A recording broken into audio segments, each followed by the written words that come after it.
Hello students, welcome to the class. आज की class में आप सभी का स्वागत है। तो आज हम अपने प्रीपोजिशन का पार्ट 17 डिस्कस करेंगे। इससे पहले वाले पार्ट्स में हम अपने फिक्स प्रीपोजिशंस को लेकर चर्चा कर रहे हैं, जिसमें हमने नाउन और एडजेक्टिव को कवर कर लिया है। अब हम वर्ब को लेकर चर्चा करेंगे। इस वर्ब के अंदर भी हमने कुछ पार्ट्स कवर करे थे। तो लास्ट लेक्चर में हमने वर्ब जो प्रीपोजिशंस के साथ आते हैं या फिर ऐसी वर्ब जिनके साथ अगर प्रीपोजिशंस लग जाता है तो उनका मीनिंग किस तरीके से होता है, और जो प्रीपोजिशंस एक वर्ड के साथ आ गया और वो एक पर्टिकुलर मीनिंग दे रहा है या फिर वो आपको एक मीनिंग जो दे रहा है वो फिक्स्ड होता है। यानी अगर आपके साथ कोई प्रीपोजिशन है, वर्ब के साथ कोई प्रीपोजिशन है, वो प्रीपोजिशन चेंज नहीं होगा। राइट। तो अब इस लेक्चर में हम क्या टॉपिक्स पढ़ने जाएंगे।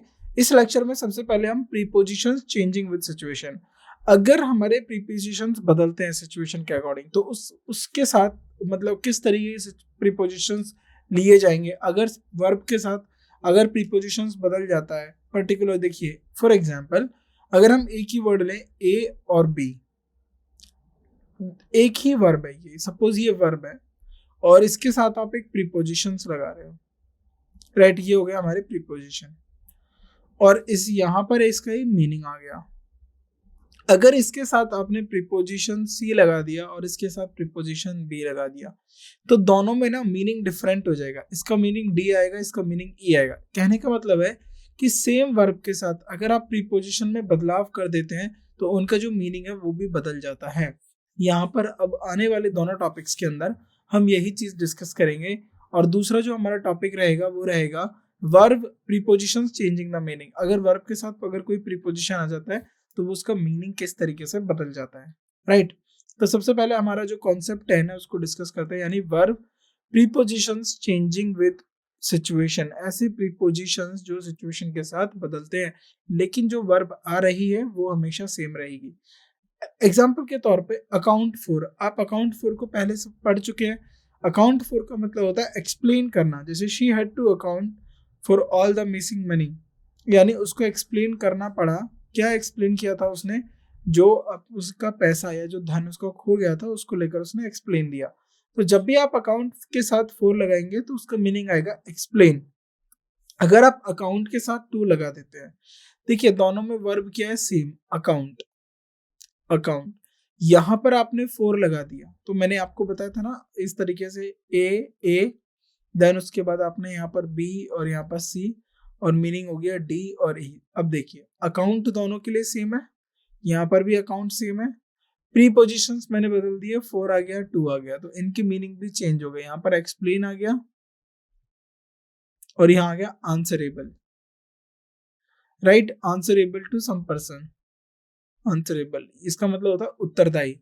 राइट, तो दोनों में मीनिंग चेंज हो गया। अगर प्रीपोजिशंस आप बदलते हैं तो उसके साथ मीनिंग भी बदल दिया जाएगा या फिर उसका जो मीनिंग है वो बदल बदल जाता है। राइट, तो इसको लेके अभी हम डिस्कस कर रहे हैं। तो अकाउंट टू के लिए क्या आता है? Answer to someone for one's action, यानी किसी के एक्शन के लिए आप उत्तरदायी होना, इसलिए हम बोलते हैं answerable. The manager has to account to the director for the project failure, यानी मैनेजर क्या, manager has to be answerable. अब आंसरेबल किसको होगा? वो डायरेक्टर को होगा। किस बात के लिए होगा? कि प्रोजेक्ट का फेल हो गया तो मैनेजर को बताना होगा या मैनेजर को उसका उत्तरदायी लेना होगा, जिम्मेदारी लेनी होगी। राइट। आस्क फॉर का मतलब होता है रिक्वेस्ट समथिंग। किसी चीज के लिए आप रिक्वेस्ट करते हो तो लिखते हो आस्क फॉर, यानी ही will ask for a glass of water, यानी ही विल या फिर ही रिक्वेस्टेड, ये वो रिक्वेस्ट करेगा, ही विल रिक्वेस्ट करेगा वो एक गिलास पानी के लिए। राइट, तो आस्क फॉर का मतलब क्या हो गया? रिक्वेस्ट। अब यहां पर देखिए आस्क अबाउट आ गया, आस्क अबाउट। अब एक जगह था आस्क फॉर और दूसरी जगह था आस्क अबाउट, और आस्क अबाउट का मतलब होता है inquiry. He will ask about your health, वो आपकी हेल्थ को लेकर इंक्वायर करेगा। ब्रेक इन का मतलब होता है इंटरप्ट। राइट, इंटरप्ट का मतलब होता है डिस्टर्ब कर देना किसी को। Right, sorry to break in but I have some urgent news. Break into का मतलब होता है enter by force, forcefully enter कर देना। The thief tried to break into the house, तो देखिए ब्रेक इन और ब्रेक इनटू दोनों में फर्क है। ब्रेक इन का मतलब क्या होता है? इंटरप्ट, और ब्रेक इनटू का मतलब क्या होता है? Enter forcefully. राइट, जैसे चोर घुस जाते हैं तो break into, enter by force. The thief tried to break into the house, यानी जो थीफ था, जो चोर था, वो कोशिश कर रहा था घर में फोर्सफुली घुसने की। ब्रिंग अप का मतलब होता है मेंशन, इंट्रोड्यूस अ टॉपिक, यानी किसी बात को मेंशन करना या किसी टॉपिक को इंट्रोड्यूस करना, किसी टॉपिक के बारे में बताना। He did not bring up the recent rumours, तो उसने क्या नहीं करा, उसने कोई रिसेंट रूमर्स को लेके उसने क्या उसको इंट्रोड्यूस नहीं किया या उसको मेंशन नहीं किया। ब्रिंग अप का मतलब होता है राइज अ चाइल्ड। देखिए ब्रिंग अप और ब्रिंग अप दोनों में सेम ही वर्ड यूज किया जाएगा, ब्रिंग अप। तो ब्रिंग अप अगर आप रेज करने की बात करें चाइल्ड से रिलेटेड, चिल्ड्रन से रिलेटेड, तो यहाँ पर होगा raise a child, right, raise a child. तो ब्रिंग अप का मतलब होता है परवरिश, जैसे किसी चाइल्ड की परवरिश करते हैं ना, तो उसके लिए हम बोलते हैं bring up a child. She had to bring up 3 children on her own, तो उसने अपने तीनों बच्चों की जो है खुद से परवरिश करनी होगी। और ब्रिंग अप का मतलब होता है मेंशन करना भी होता है, इंट्रोड्यूस अ टॉपिक भी होता है। कॉल फॉर का मतलब होता है रिक्वायर, जैसे the receive calls for 3 eggs, right. Now call on का मतलब होता है विजिट, और they decided to call on our neighbours. Care for का मतलब होता है like, right, care for. I don't really care for spice food, so अगर हम इसे लेते हैं I care for your health, तो मैं आपकी हेल्थ के लिए परवाह करता हूँ। तो लाइक हो गया, परवाह करना हो गया, यानी केयर फॉर। और केयर अबाउट का मतलब होता है कंसर्न होना, बी कंसर्न होना, चिंतित होना। जैसे she really cares about the environment, वो एनवायरमेंट को लेके काफी ज्यादा परवाह करती है, उसकी चिंता करती है। चेक इन का मतलब हो गया रिपोर्ट्स वंस अराइवल, राइट। जैसे मान लीजिए आप होटल में जाते हो, एयरपोर्ट पे जाते हो, तो आप चेक इन करते हो। चेक इन मतलब क्या होता है, अराइवल करते हो जब आप। We need to check in before 5 PM at the hotel, यानी 5 बजे से पहले हमें होटल में पहुंचना होगा, राइट। चेकआउट का मतलब होता है लीव अ प्लेस, तो चेक इन का मतलब होता है एंटर अ प्लेस या arrival, arrive at a place. यहाँ पर हो गया लीव अ प्लेस, स्पेशली जब हम होटल के लेकर बात करते हैं। The guest will check out in the morning. Come across का मतलब होता है फाइंड अनएक्सपेक्टेडली, राइट। जैसे I came across this old photo while cleaning, तो उसको वो जो ओल्ड फोटो वो अनएक्सपेक्टेडली, अनएक्सपेक्टेडली का मतलब क्या होता है, अगर आप किसी बात को अनुमान लगा के चलते हो ऐसा होगा, तो उसको हम बोलते हैं एक्सपेक्टेडली। लेकिन आपको अनुमान ही नहीं होता कि कोई कोई चीज आपके साथ ऐसी इस तरीके से घटित होगी, तो वो हमारी सिचुएशन होती है unexpected, right. Now come by का मतलब होता है एक्वायर, राइट। जैसे how did you come by that rare book, तो आपने ये रेयर बुक किस किस तरीके से एक्वायर करी या किस तरीके से आपको ये मिली। काउंट ऑन का मतलब होता है relay upon, depend upon, you can always count on me, you can always depend on me, right. Count against का मतलब होता है बी टू वंस डिसएडवांटेज, यानी डिसएडवांटेज रहना। जैसे his absence might count against him in the evaluation, उसकी जो absence है वो उसके अगेंस्ट में जा सकते हो, यानी उसको डिसएडवांटेज उसका ये मिलेगा कि जब इवैल्यूएशन होगा तो उसकी एब्सेंट को लेके भी काउंट किया जाएगा। डील विद का मतलब होता है हैंडल या cope, cope with. Cope with या हैंडल दोनों सेम मीनिंग होंगे deal with. She knows how to deal with difficult customers, तो उसको डील करना आता है, उसको डिफिकल्ट कस्टमर्स के साथ डील करना आता है। डील इन का मतलब होता है ट्रेड इन, ट्रेड इन का मतलब होता है व्यापार करना। और डी अब देखिए डील विद और डील इन दोनों में फर्क है। यहाँ पर हम लिखेंगे डील विद और यहाँ पर हो गया डील इन, तो इसका मतलब हो गया ट्रेड, व्यापार, राइट। और डील विद का मतलब क्या हो गया आपका हैंडल, और कूप विद, तो इसका मतलब क्या हो गया हैंडल, संभालना किसी को, right. He deals in antique furniture, तो वो किस में व्यापार करता है, वो एंटीक फर्नीचर को लेकर व्यापार करता है। डाई ऑफ का मतलब होता है बिकॉज ऑफ इलनेस और something natural, right. Die of का मतलब होता है बिकॉज ऑफ इलनेस या फिर किसी नेचुरल घटना से किसी की मृत्यु हो जाए, जैसे he died of natural causes, right. तो जब भी आप इलनेस को लेकर लिखोगे कि किसी की मृत्यु बीमारी की वजह से हुई है, तो डाइड लिखोगे, डाई ऑफ। याद रखना जब भी आप डिजीज को लेकर अगर किसी के डेथ के बारे में या उसकी मृत्यु के बारे में बात कर रहे हो, तो die of. He died of natural causes. Die from का मतलब होता है एक्सटर्नल कॉज। देखिए डाई ऑफ, डाई ऑफ, तो यहाँ पर ही डाइड ऑफ कैंसर लिख सकते हो, राइट। पर ही डाइड फ्रॉम कैंसर नहीं होगा, क्योंकि जब भी आप डाई ऑफ कब लिखोगे, जब आप इलनेस या नेचुरल हमारा जो है नेचुरल हो गया। नेचुरल क्या हो सकता है, देखिए नेचुरल हमारा एज हो सकता है कि वो एज के साथ, अगर वो कोई बहुत ज्यादा बुजुर्ग है तो वो उनकी मृत्यु हो गई, तो एज के साथ, तो यहाँ पर इलनेस या फिर नेचुरल, राइट। लेकिन यहाँ पर डाई फ्रॉम, यहाँ पर एक्सटर्नल फैक्टर हो सकता है, यहाँ पर एक्सीडेंट हो सकता है, राइट, और दूसरे फैक्टर्स हो सकते हैं, इंजरी हो सकती है, एक्सटर्नल कॉजेस, राइट। जैसे he died from injury sustained in an accident, तो वो किसकी वजह से मृत्यु हुई, उसकी इंजरीज, चोटों की वजह से। तो अगर ऐसी कोई चोट जिससे मौत का खतरा हो या मृत्यु का खतरा हो, तो उसको हम बोलते हैं फाटल इंजरीज। क्या बोलते हैं, फाटल। तो ये वर्ड याद रखना, फाटल। फाटल का मतलब होता है और जो जान जोखिम वाली जो इंजरी होती है ना, जिससे कि हो सकता है कि इनकी मृत्यु होने की संभावनाएं होती है, तो इस तरीके की चोटों को बोलते हैं फाटल इंजरीज। तो इसीलिए बोला जाता है हेलमेट पहनिए, क्योंकि जो हमारा ब्रेन होता है, अगर उसमें कोई, हमारे हेड में कोई इंजरी आ गई तो वो ठीक नहीं हो सकती।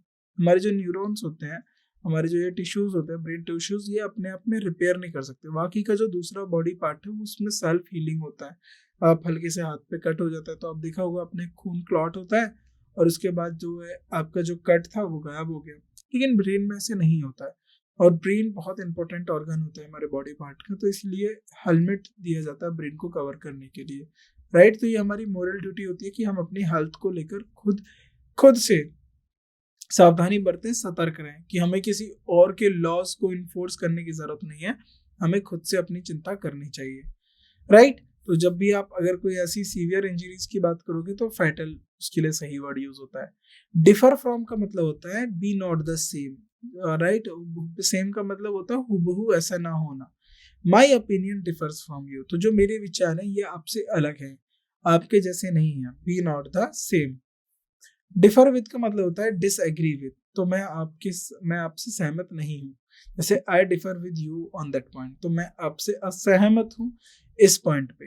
एंगेज इनका मतलब होता है पार्टिसिपेट करना, भाग लेना।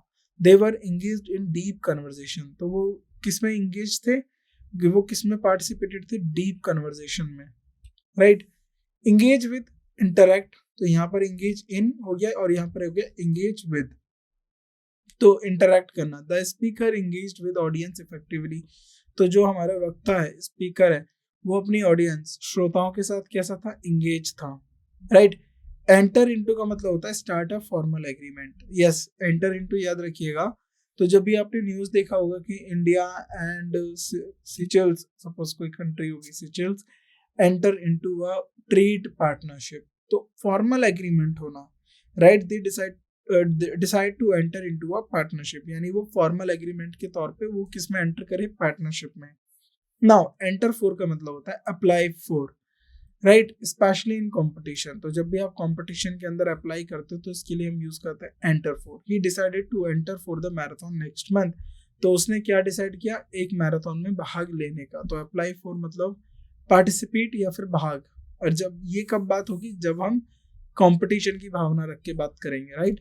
फॉल फॉर का मतलब होता है be deceived by, be deceived by, जैसे I can't believe I fell for that scam, तो राइट। तो फेल फॉर स्कैम का मतलब है कि फंस गया मैं इस स्कैम में। फॉल इनटू का मतलब होता है बिगिन बाय चांस, तो बाय चांस मतलब बाय लक के साथ। जैसे he fell into a conversation with a stranger, तो क्या हो गया, मान लीजिए क्या होता है कि जब हम बस में ट्रैवल कर रहे हैं या ट्रेन में ट्रैवल करते हैं या मेट्रो में ट्रैवल करते हैं, तो हमारे साथ स्ट्रेंजर होता है। अब कभी कभार हम उनसे बात करने लगते हैं और बातें करते करते काफी ज्यादा जो बातें हैं वो डीप कन्वर्सेशन हो जाती हैं। तो वहां पर ये जो वाक्य बोला गया है कि I fell into a conversation with a stranger, right. तो वो कोई मोटिव से नहीं था, वो बस बाई चांस हुआ। फाइट फॉर का मतलब होता है डिफेंड या फिर सपोर्ट करना, राइट। किसी को सपोर्ट करना या फिर उसको डिफेंड करना। जैसे दे फाउट फॉर देयर राइट्स, तो वो अपने राइट्स के लिए, अपने हक के लिए लड़े थे। फाइट अगेंस्ट का मतलब है सपोज, और देखिए फाइट फॉर यहाँ पर सपोर्ट होगा। जैसे I fought for you for your rights, तो यहाँ पर हो गया सपोर्ट, राइट। और यहाँ पर हो गया फाइट अगेंस्ट, तो यहाँ पर अगेंस्ट, यहाँ पर क्या चला जाएगा, अपोज, राइट। तो यहाँ पर क्या होगा, oppose. She fought against the injustice, तो उसने इनजस्टिस के खिलाफ लड़े। फिल इन मतलब होता है कंप्लीट अ फॉर्म, किसी फॉर्म को कंप्लीट करना। Please fill in the application form. Fill out का मतलब complete a form, specially in American English की बात करी है इन्होंने। You must fill out this form to apply. Go on का मतलब होता है कंटिन्यू, और कैरी ऑन, कैरी ऑन का भी मतलब यही होता है कंटिन्यू। शी वेंट ऑन, अब देखिए गो और यहाँ पर वेंट, तो आप बोलोगे सर ये अलग अलग बात हो गया, कोई अलग बात नहीं है। तो गो, वेंट, गॉन। अगर हम प्रेजेंट की बात करेंगे तो गो लिखेंगे, अगर हम पास्ट की बात करेंगे तो वेंट लिखेंगे, अगर हम वर्ब की थर्ड फॉर्म की बात करेंगे तो क्या लिखेंगे, गॉन लिखेंगे। तो she went on speaking for hours, यानी she continued speaking for hours, वो घंटों तक बात करती रही थी। गो ओवर का मतलब होता है रिव्यू करना, राइट, रिव्यू करना, समीक्षा करना, राइट। रिव्यू का मतलब क्या होता है, समीक्षा करना। मान लीजिए आपने कोई काम करा, अब उस काम की समीक्षा की जाती है कि क्या ये काम सही है या गलत है, तो यहाँ पर रिव्यू का मतलब होता है समीक्षा। We should go over our notes before the exam, तो हमें अपने जो नोट्स हैं उनकी समीक्षा करनी चाहिए, उनका रिव्यू करनी चाहिए एग्जाम से जाने से पहले। हैंगअप का मतलब होता है किसी फोन कॉल को कट कर देना, एंड कर देना। He hang up before I could respond, उसने पहले ही कॉल कर दिया मेरे रिस्पॉन्ड करने से। हैंग आउट का मतलब होता है स्पेंड टाइम सोशली, तो आपने करा होगा अपने दोस्तों के साथ लेट्स हैंग आउट टुडे, तो इसका मतलब होता है कि अपने दोस्तों के साथ टाइम स्पेंड करना। Let's hang out at the mall later. Hold on का मतलब होता है वेट अ मोमेंट, राइट, क्षण भर के लिए रुकिए, इंतजार करिए। Can you hold on for a minute, क्या आप एक मिनट के लिए इंतजार कर सकते हैं। होल्ड अगेंस्ट का मतलब होता है फील रिजेंटमेंट टुवर्ड्स समवन, जैसे don't hold that mistake against her. Invest in का मतलब होता है put money into something, right, पैसा इन्वेस्ट करना, राइट। जैसे he wants to invest in stocks. Invest with का मतलब क्या हो गया, interest someone with money for investment, यानी किसी पर भरोसा करना पैसे को लेके, इन्वेस्टमेंट को लेके। जैसे she invested her savings with a trusted broker. Laugh at का मतलब होता है मेक फन ऑफ, किसी पे हंसना या उसका मजाक उड़ाना। It's rude to laugh at someone. और लाफ अबाउट का मतलब होता है फाइंड अ ह्यूमर, ह्यूमर का मतलब होता है मजाक। Find a humour in a situation, किसी सिचुएशन में हंसी मजाक ढूंढना। Later we could laugh about the incident, मान लीजिए कभी ऐसी घटना होती है कि जब घटना हो जाती है तो हम उसको लेके सीरियस होते हैं, लेकिन जब हम बाद में उसकी बात करते हैं तो हमें कोई ऐसा एलिमेंट मिल जाता है जिसके ऊपर हम हंस सकें, तो वो जो एलिमेंट होता है उसी को हम बोलते हैं ह्यूमर। लुक एट का मतलब होता है turns once eyes towards, right, look at the beautiful sunset, तो यानी किसी की आंखों को दूसरी साइड पलटवाना। तो कैसे आप कहोगे, आप उसके सर को पकड़ के थोड़ी ना घुमाओगे। तो आप मान लीजिए आपका दोस्त जो है, अब सनसेट किधर होता है, ईस्ट से वेस्ट में, ये ईस्ट हो गया, ये वेस्ट हो गया। और आपका जो फ्रेंड है वो नॉर्थ में फेस करके खड़ा है, राइट, और आप वेस्ट में फेस करके खड़े हो। तो आपने बोला look at the beautiful sunset, तो उसने सनसेट को देखने के लिए अपना फेस को टर्न किया वेस्ट में। तो जरा ध्यान से देखिए, यहाँ यही तो बात बोली है कि टर्न वंस आई टुवर्ड्स, तो आई का मतलब यही हो गया कि वो पूरा फेस को डायरेक्ट करेगा। लुक फॉर का मतलब होता है सर्च फॉर, खोज करना, छानबीन करना। I have been looking for my keys everywhere.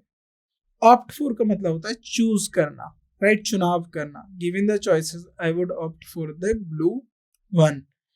Opt out of का मतलब होता है choose not to participate. Opt out of का मतलब होता है कि पार्टिसिपेट, भाग ना लेना। He decided to opt out of the programme, तो उसने अपने आप को प्रोग्राम से अलग कर लिया या उसने प्रोग्राम में भाग नहीं लिया। पार्ट फ्रॉम का मतलब होता है लीव समवन, से गुड बाय, किसी को छोड़ देना या फिर गुड बाय कहना। जैसे it was hard to part from his family, ये बहुत मुश्किल था अपनी फैमिली से अलग होना। Rely upon, depend upon. Run into का मतलब होता है meet unexpectedly, right, across to, right. अब देखिए रन के लिए एक और वर्ड आया था मीट अनएक्सपेक्टेड के लिए, अगर आपने उसको पढ़ा हो तो मैंने आपको हाईलाइट भी कराया था कि इसका मतलब होता है केम अक्रॉस, कम अक्रॉस, और रन इनटू कम अक्रॉस, तो दोनों का मीनिंग सेम रहेगा, राइट, कम अक्रॉस। इसका मतलब होता है अनएक्सपेक्टेडली मिलना। I run into my old teacher at the stove, run across, find unexpectedly, right. So run across का मतलब क्या हो गया, रन इनटू और रन अक्रॉस, तो find unexpectedly. She run across an old diary in the attic। Search for का मतलब होता है ट्राई टू फाइंड आउट, यानी छान मतलब ढूंढने की कोशिश करना। The police are searching for the missing person, right. Police किसकी खोजबीन कर रही है, मिसिंग पर्सन की। सर्च थ्रू का मतलब होता है एग्जामिन थॉरोली, यानी किसी का चेकअप करना। एग्जामिन का मतलब होता है चेकअप करना। I search through my drawer to find the letter, यानी उसने अपने ड्रॉर को थोरोली का मतलब है उसने ड्रॉर की हर एक चीज को देखा, हर जगह अच्छे से छानबीन करी लेटर ढूंढने के लिए। स्पीक टू का मतलब होता है टॉक टू, बात करना। Can I speak to the manager, can I talk to the manager. Speak about यानी डिस्कस अ टॉपिक, किसी टॉपिक को लेकर डिस्कस करना। He will speak about the environment at the conference. Stand by, देखिए stand by जो अपने meaning है ये काफी बार देखा भी हो गया न्यूज में, आर्मीज को लेकर देखते हैं जब वॉर के टाइम होता है कि आर्मी को हमने स्टैंड बाय पे रखा हुआ है, यानी सपोर्ट के लिए रखा हुआ है। अगर कभी भी यूज होगा तो हम आर्मी का इस्तेमाल कर सकते हैं। I will stand by you know matter what, मैं हमेशा मैं आपको सपोर्ट के लिए रहूंगा चाहे कुछ भी हो। स्टैंड फॉर का मतलब होता है रिप्रेजेंट, रिप्रेजेंट करना, प्रतिनिधि करना, राइट। टेक अपार्ट का मतलब होता है resemble, she takes apart her mother in looks, यानी वो अपने मदर जैसा दिखती है, रिजेंबल। टेक अप का मतलब होता है बीइंग एज हॉबी और responsibility, right. Begin as a hobby, किसी काम को एज अ हॉबी या उसको रिस्पॉन्सिबिलिटी जिम्मेदारी समझ के करना। जैसे he decided to take up painting during his vacation, तो उसने अपनी जो पेंटिंग है एज अ हॉबी करा कब, वेकेशन में। टॉक टू का मतलब होता है converse with, she need to talk to her advisor before making a decision. Talk about का मतलब होता है डिस्कस करना, we need to talk about upcoming project. Think of का मतलब होता है कंसीडर और हैव एन ओपिनियन अबाउट, किसी के बारे में विचार रखना या किसी को कंसीडर करना। What do you think of the new proposal, तो आप नए प्रपोजल को लेकर क्या विचार रखते हो, right, have an opinion about. Think about का मतलब होता है consider over time, right. We need to think about the offer before making a decision, तो हमें इसके ऊपर विचार करना होगा, तो लंबे विचार करने के लिए बोलते हैं थिंक अबाउट, सोचो इसके बारे में। वेट फॉर का मतलब होता है स्टे अंटिल सम, अब वेट फॉर का तो आपको पता ही होगा, तब तक इंतजार करना जब तक कोई वस्तु या कोई व्यक्ति आए ना, अराइव ना हो। We had to wait for the rain to stop. Wait on का मतलब होता है serve, the waiter waited on our table last night, serve का मतलब परोसना। वर्क ऑन का मतलब होता है स्पेंड टाइम इंप्रूविंग और डीलिंग समथिंग, यानी समय बिताना किस चीज के लिए, किसी को डील करने के लिए या उसको इम्प्रूव करने के लिए। I need to work on my communication skills, तो मुझे अपना समय बिताना होगा किसके लिए, कम्युनिकेशन स्किल्स के लिए, राइट। वर्क फॉर का मतलब होता है be employed by, right. She works for a multinational company. Worry about का मतलब होता है बी एनक्शियस या चिंतित होना, you don't need to worry about the details. Worry over का मतलब क्या होता है, एगोनाइज ओवर, यानी she tends to worry over minor things. Agonise का मतलब क्या होता है, चिंता करना, छोटी छोटी चीजों को लेकर चिंता करना। She tends to over worry over minor things, तो वो छोटी सी चीजों को लेकर चिंता करती है। आर्ग्यू विद का मतलब होता है डिस्प्यूट विद समवन, किसी के साथ बहस में पड़ जाना। It's a pointless to argue with him about that. Argue about या आर्ग्यू ओवर का मतलब होता है have an argument concerning something. They always argue about money, तो वो हमेशा किसको लेके बहस में पड़ते, मनी। बिलीव इन का मतलब होता है have faith in the existence, यानी किसी भरोसा रखना, किसी चीज पे उम्मीद रखना। Many people believe in life after. और बिलीव का मतलब क्या होता है, एक्सेप्ट करना। I believe his story. Care about का मतलब होता है फील कंसर्न रिगार्डिंग, किसी के बारे में चिंता करना। केयर फॉर, कंपेयर टू आपको पता है सिमिलरिटी या फिर डिफरेंसेस को कंपेयर करना। कंपेयर विद का मतलब होता है analyse similarity differences between two things. और कंपेयर टू का मतलब होता है suggest that one thing is similar to another, यानी ये सजेस्ट करना कि एक चीज दूसरे से कंपेयर है। जैसे Shakespeare compared life to a stage, तो शेक्सपियर ने जो लाइफ है वो किससे कंपेयर करी, एक स्टेज से। आपने पढ़ा होगा कि शेक्सपियर के ड्रामे या पोएम में कि ये लाइफ स्टेज है और इस पे हमें अपने जो रोल्स हैं वो प्ले करने होते हैं। कंपेयर विद का मतलब होता है कि सिमिलरिटी और डिफरेंसेस को एनालाइज करना, right. When you compare this year's profit with the last year, you can see an upward trend. Consist of का मतलब होता है made up of, right? Deal with का मतलब होता है handle करना, decide on, choose, depend on, rely on, focus on, concentrate. Insist on का मतलब होता है demand करना. He insists on paying the meal. Interaction with, communicate या किसी से बातचीत करना. Participate के साथ in आएगा, take part in, prefer के साथ आएगा to. देखिए अब यहाँ पर क्या होता है, I prefer coffee than tea नहीं होगा। जब भी आप प्रेफर लिखोगे I prefer coffee to tea होगा, तो एक के बदले बेटर देन अनदर, उसके लिए प्रेफर के साथ टू ही आएगा, याद रखिएगा। रेफर के साथ क्या आएगा, टू आएगा, मेंशन और एल्यूड टू। रिलेट टू का मतलब होता है अंडरस्टैंड या एम्पैथाइज, राइट। रिले के साथ क्या होगा, ऑन, डिपेंड अपॉन। रिस्पॉन्ड के साथ क्या होगा, टू। रिप्लाई और रिएक्ट टू। स्पेशलाइज के साथ क्या होगा, इन। स्पेशलाइज इन का मतलब होता है किसी एक पर्टिकुलर पार्ट में बहुत ज्यादा एक्सपर्ट होना। सब्सक्राइब टू, अभी तो आप यूट्यूब देखते हो तो सब्सक्राइब टू माय चैनल, इसका मतलब होता है एग्री विद और सपोर्ट या ओपिनियन, किसी थ्योरी पे सपोर्ट करना, किसी ओपिनियन, किसी राय को सपोर्ट करना या उस पर एग्री करना।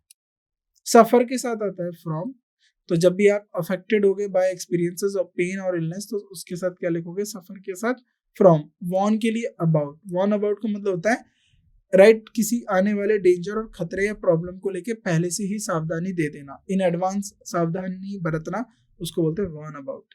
राइट अबाउट का मतलब होता है कंपोज एंड टॉपिक, किसी टॉपिक को लेकर लिखना, उसके बारे में डिटेल्स में जाना। राइट टू का मतलब होता है कम्युनिकेट बाय पेन और कीबोर्ड, जैसे कम्युनिकेट। अब राइट टू का मतलब जैसे यहाँ कीबोर्ड का मतलब हो गया मैसेज या मेल करना या फिर पेन से लिखना। ईल टू का मतलब होता है सरेंडर और एग्री या फिर produce. Eventually he yielded there demands, right. Exam में आया गया ये यील्डेड का मतलब इवेंचुअली ही सरेंडर या फिर ही एग्री टू देयर डिमांड, तो वो उनकी डिमांड के साथ जो है एग्री कर गया। नाउ नेक्स्ट जो हमारा टॉपिक आता है वो है हमारा verb preposition changing the meaning. ऐसे वर्ब्स जो हमारे राइट, अब जाहिर सी बात है कुछ वर्ड्स जो हमारे रिपीट होंगे, यानी अगर प्रीपोजिशंस में हम बदलाव करते हैं तो उनके मीनिंग में किस तरीके से बदलाव होगा उसको लेकर हम चर्चा करेंगे। जैसे आंसर फॉर यानी be responsible for. Answer for का मतलब क्या होता है, be responsible for, he must answer for his misdeed, so he is responsible to his misdeed, right. Answer to का मतलब होता है बी सबऑर्डिनेट टू, यानी she is answer to the director only, यानी वो डायरेक्टर का क्या है, सबऑर्डिनेट। बैक डाउन फ्रॉम यानी विड्रॉ फ्रॉम अ कमिटमेंट, कोई आपने कमिटमेंट कर दिया, आपने बोल दिया कि इस काम को मैं करूंगा, फिर आप उससे बैक ड्रॉ कर ले रहे हो, विड्रॉ कर ले रहे हो, पीछे हट जा रहे हो, तो पीछे हटना अपनी बात से उसको बोलते हैं back down from, right. The company back down from the earlier statement. Backup का मतलब होता है सपोर्ट और कंफर्म, जैसे I can backup his version of the story, I can confirm his version of the story, I can support his version of the story. Bear out का मतलब होता है confirm the truth, right? The evidence will bear out my claims. तो जो evidence है वो मेरे claims को सच साबित कर देंगे, यानी truth को, सच को साबित करना, bear out. Bear with का मतलब होता है patience, धैर्य रखना. Please bear with us during the renovation. तो हमारे साथ धैर्य रखिए, right? Blow up का मतलब होता है explode और make larger. The photograph was blown up to show the details. तो फोटोग्राफर को क्या करा, और ज्यादा लार्ज करा डिटेल्स को बताने के लिए। तो ब्लो अप का मतलब एक्सप्लोड करना भी होता है। ब्लो ओवर का मतलब होता है pass without creating a permanent effect, यानी बिना किसी परमानेंट इफेक्ट के पास कर जाना। The scandal will soon blown over, यानी जो स्कैंडल है वो जल्दी खत्म हो जाएगा लेकिन उसका कोई परमानेंट इफेक्ट नहीं रहेगा। नाउ ब्रेक इन का मतलब होता है इंटरवीन और एंटर बाय फोर्स, ये हम पढ़ चुके हैं। इंटरवीन करना, रोक देना या फोर्सफुली एंटर कर देना। जैसे I had to break in to stop the fight, तो मुझे बीच में मध्यस्थ करने, जब दो लोग लड़ रहे होते तो जब आप मध्यस्थ करने जाते हो यानी आप उसमें क्या कहते हो, कॉम्प्रोमाइज करवाने जाते हो, तो उसको यहाँ पर बोला गया break in to stop the fight. Break out of का मतलब होता है एस्केप फ्रॉम कन्फाइनमेंट, जेल तोड़ना या जेल से भागना, उसको हम बोलते हैं break out of. He manage to break out of prison, तो उसने अपने आप को प्रिजन से बाहर निकाल लिया। तो 10 क्वेश्चन हमने यहाँ पर डिस्कस किए हैं, जो हमारा जो verb preposition changing, right, verb preposition changing the meaning, इसके हमने 10 जो वर्ड्स हैं ये पढ़ लिए। बाकी के जो वर्ड्स हैं हम अपनी नेक्स्ट क्लास में पढ़ेंगे। तब तक के लिए आप इन वर्ड्स को प्रैक्टिस करिए, इनको नोट्स में बनाइए और इनको ज़्यादा से ज़्यादा रिवाइज करिए। तो इस क्लास को हम यहीं रुकते हैं। Thank you so much.